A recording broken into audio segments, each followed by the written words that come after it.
नमस्कार। इस वीडियो में हम गाउस लॉ के बारे में अध्ययन करेंगे। गाउस लॉ का स्टेटमेंट क्या है ये देखें अपन। According to Gauss law the total electric flux through a closed surface is 1/ε0 times the total charge enclosed by the surface. और इसे मैथमेटिकल फॉर्म में इस प्रकार लिखेंगे।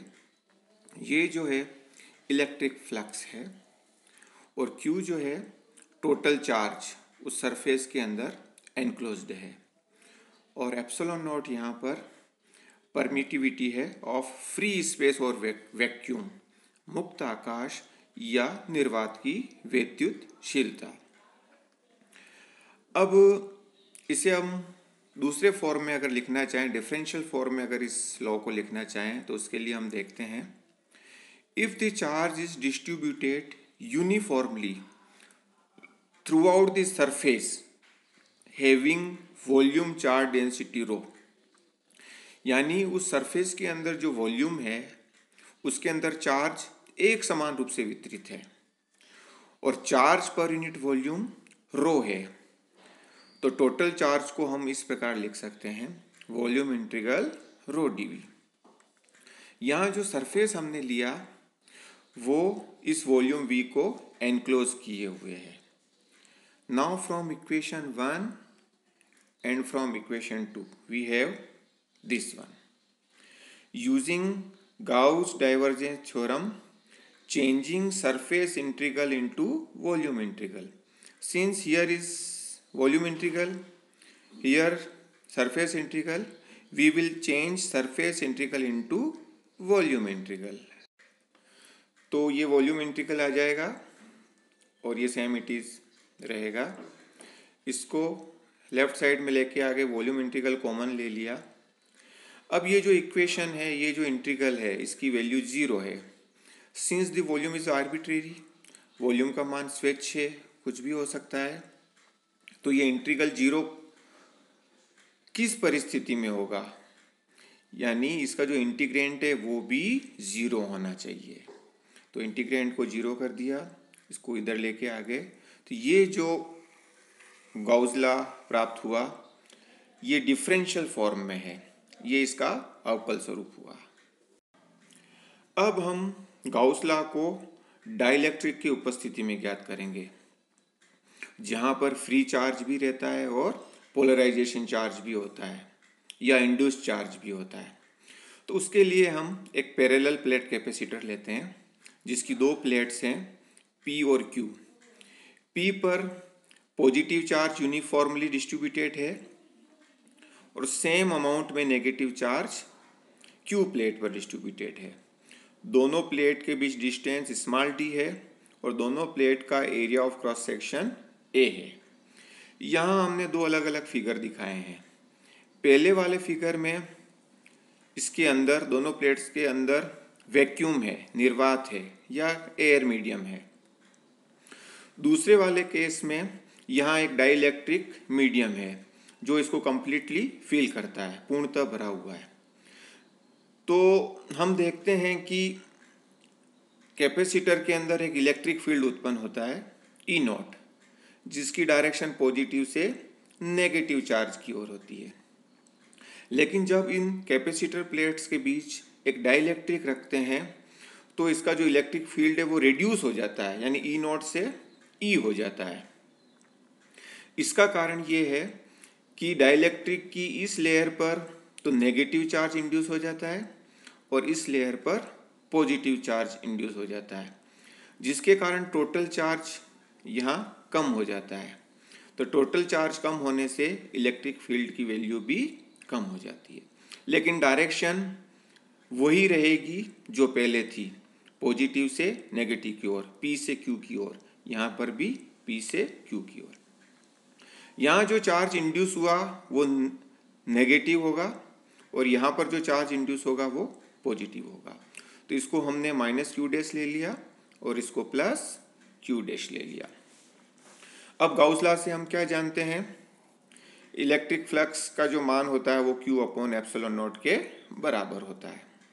Q क्या है, total charge enclosed by the Gaussian surface, ये जो गॉसियन सरफेस हमने बनाया वो टोटल चार्ज, और E the strength of electric field का मान। अब हम पहला केस लेते हैं पहले फिगर से। If there is no dielectric medium between the plates of the capacitor, कोई डाइलेक्ट्रिक मीडियम नहीं है, तो हमने देखा था कि इलेक्ट्रिक फील्ड का मान ई नॉट के बराबर है। तो अब हम इक्वेशन 1 में LHS से लेंगे।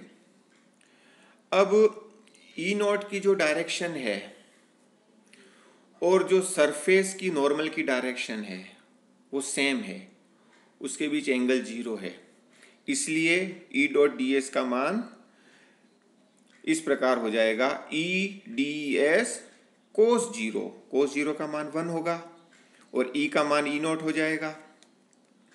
चूंकि ई नॉट सभी जगह सेम है इसलिए ई नॉट इस इंटीग्रल के बाहर आ जाएगा और टोटल सरफेस एरिया जो होगा उस प्लेट के एरिया ऑफ क्रॉस सेक्शन के बराबर होगा। इक्वेशन 1 में वो मान रख देंगे E0 ये सेम वैसा का वैसा हो जाएगा, ए को नीचे ले जाएंगे तो ये इलेक्ट्रिक फील्ड आ जाएगा। ये इलेक्ट्रिक फील्ड होगा in the absence of dielectric. अब फिगर 2 को लेंगे तो वहां हम देखते हैं कि net charge enclose by the Gaussian surface जो होगा वो Q माइनस Q डैश होगा। वो हम इस फिगर से समझ सकते हैं। यहाँ पर हमने एक गॉसियन सरफेस बनाया, यहाँ पर प्लस Q चार्ज है और ये induce charge minus Q dash है, तो टोटल चार्ज जो एनक्लोज होगा वो होगा Q माइनस Q। तो इस कंडीशन में जो गॉस लॉ होगा वो इस प्रकार हो जाएगा, charge enclose by the Gaussian surface Q minus Q dash हो जाएगा। सेम लॉ अपन लगाएंगे जो पहले लगाया था। इलेक्ट्रिक फील्ड E है और एरिया A है, तो ये EA हो जाएगा। इस A को नीचे ले जाएंगे इधर और इन दोनों को अलग अलग कर लेंगे तो ये इक्वेशन आ जाएगी। यदि ये जो डाइलेक्ट्रिक मीडियम हमने लिया उसका डाइलेक्ट्रिक कांस्टेंट K है, तो जो इलेक्ट्रिक फील्ड E होगा वो E नॉट अपॉन K के बराबर होगा। ये तो इन दी एब्सेंस ऑफ डाइलेक्ट्रिक होता है और पूरा क्षेत्र अगर डाइलेक्ट्रिक से भरा हुआ है तो इलेक्ट्रिक फील्ड का मान E नॉट बाई K हो जाएगा। ये E equal to E naught by K इस इक्वेशन में यहाँ रख देंगे तो ये इक्वेशन इस प्रकार आएगी। अब E नॉट का मान भी हम यहाँ रख देंगे Q अपॉन एप्सिलॉन नॉट है, तो इस प्रकार इक्वेशन आएगी। ये एक तरफ रखेंगे, इसको इधर लाएंगे और एप्सिलॉन नॉट से मल्टीप्लाई कर देंगे तो हम देखेंगे कि Q डैश इससे पहले हम ये Q डैश का मान ज्ञात करेंगे, तो Q dash is equal to Q 1 minus 1 upon K। तो Q डैश जो है वो इंड्यूस्ड चार्ज है और Q फ्री चार्ज है जो कैपेसिटर की प्लेट्स पर है। मान लो कैपेसिटर की प्लेट के बीच कोई मीडियम नहीं होता तो K इक्वल टू 1 होता, K इक्वल टू 1 होने से Q डैश इक्वल टू 0 हो जाएगा, यानी there will be no induced charge. Dielectric होता है तो K का मान 1 से ज़्यादा होगा, K का मान 1 से ज़्यादा होगा तो Q डैश का मान Q से कम होगा। तो इस प्रकार हम देखते हैं कि इंड्यूस्ड चार्ज सदैव फ्री चार्ज से कम होता है। अब ये जो Q डैश का मान है वो हम यहाँ रखेंगे ये, और इसको सॉल्व करेंगे तो ये इक्वेशन आएगी। तो ये इक्वेशन क्या रिप्रेजेंट करती है? The Gauss law in the presence of dielectric. इसी से रिलेटेड हम बात करते हैं 3 इलेक्ट्रिक फैक्टर्स फ्रॉम इक्वेशन 5। इस इक्वेशन को हम लेंगे तो Q अपॉन A, इसको इधर लाएंगे और एप्सिलॉन नॉट से मल्टीप्लाई कर लेंगे तो ये इक्वेशन आ जाएगी। अब E equal to Q upon K epsilon naught A होता है तो यहाँ पर E रख देंगे।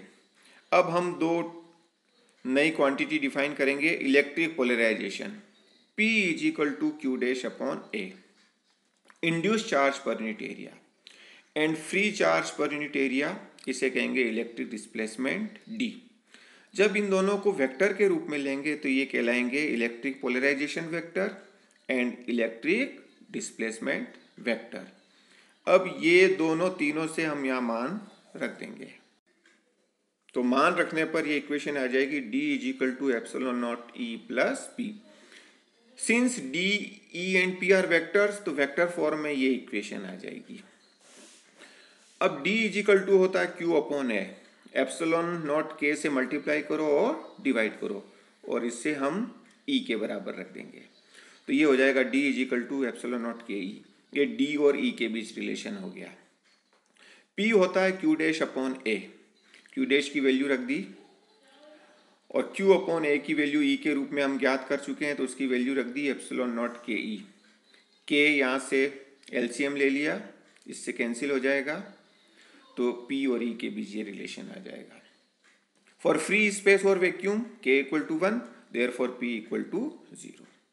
Now from Gauss law in the presence of dielectric this, epsilon naught K को इधर लाएंगे तो ये इक्वेशन आ जाएगी। Now epsilon naught K E D के बराबर है, तो ये इक्वेशन आ गई। अब मान लेते हैं कि charge is distributed uniformly throughout the volume, then Q will be equal to this one. Here rho is volume charge density, तो Q की वैल्यू ये यहाँ रख देंगे। Now using Gauss divergence theorem, changing surface integral into volume integral, तो इस surface integral को volume integral में चेंज कर देंगे। अब इसको लेफ्ट साइड में लाएंगे। ये जो वॉल्यूम इंटीग्रल है वो 0 के बराबर है, तो इसका मतलब चूंकि वॉल्यूम आर्बिट्रेरी है, तो इसका मतलब ये इंटीग्रेंड 0 के बराबर होनी चाहिए। इसको इधर लाएंगे तो ये इक्वेशन आएगी। तो ये हो जाएगा differential form of Gauss law in the presence of dielectric.